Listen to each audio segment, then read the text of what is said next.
ibada iliyotawaliwa na wewe. Hii ibada haijasimamiwa na chifu, imesimamiwa na mwenye kuumba ardhi na mbingu. Ukirudi kule village, kuna chifu anasimamia. Ukirudi mitaa, utapata wazee wa nyumba kumi. Na hapa sio kwa wazee wa nyumba kumi, hapa ni kwa wenyewe, kwa mwenye mipango na kwa mwenye mipango na mpango. Upigia Yesu makofi mazuri. Salimia mtu watu wawili waambie, unataka na siasa ya nyumba kumi wewe. Hapa unatawaliwa na nani? Na Yesu peke yake. Pigia Yesu makofi mazuri. Kuna watu ambao wakisikia habari ya nyumba kumi wanaanza kutetemeka. Hapa tunasikia habari ya Mungu mwenye mpango na mipango. Asione ukimpigia makofi. Sio kama na lakini mwenye mipango na mpango. Nipigie mikono kama tuko pamoja. I say hallelujah, amen. Jesus is there. I say hallelujah, amen. The power of Jesus is here. I say hallelujah, amen. The God Jesus is here. His glory is here. Shout hallelujah.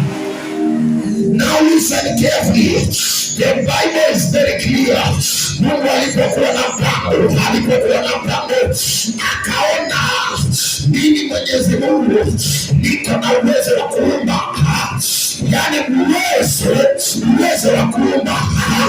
Akaona sitaanza balaa. Akaona nitaumba kitu kinaitwa ulimwengu. Nitaumba dunia mimi Mungu. Akasema nitaumba dunia. Yesu makofi mazuri.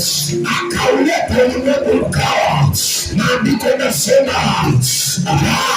ulimwengu huu tunakanyaga ulitokana na Mwenyezi Mungu peke yake. Akauleta na ukawa. Yesu makofi mazuri. Now listen carefully. Maandiko yanasema alipouleta ukawa, akatafuta ni nani atatawala.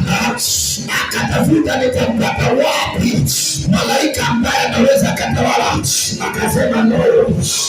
Seraphims wako na kwao, cherubim wako na kwao, Gabrieli yako na kwake, akaeke Michael wako na kwake. Lakini ni nani atatawala hii dunia ambayo nimeumba mimi Mwenyezi Mungu? Yani Mungu akawa anajiuliza ni nani atatawala hii dunia.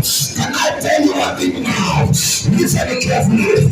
Ukienda kule vile jikoni